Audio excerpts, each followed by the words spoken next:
Manalo ka man. Yan ang mga teknik ng mga mananalo na kasi kunwari hindi niya kunwari. Dapat kung dapat sinipay ka sana, no? Ano yung salo?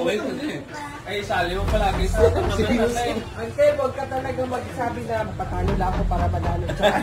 Dapat manalo. Huwag ka magpatalo niya. Huwagin mo ang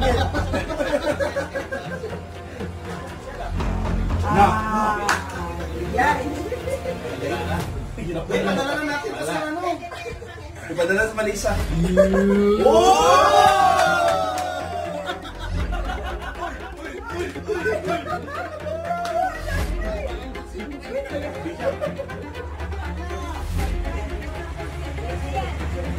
Dek, kailangan ng tambay para makakonsultate daw sa mga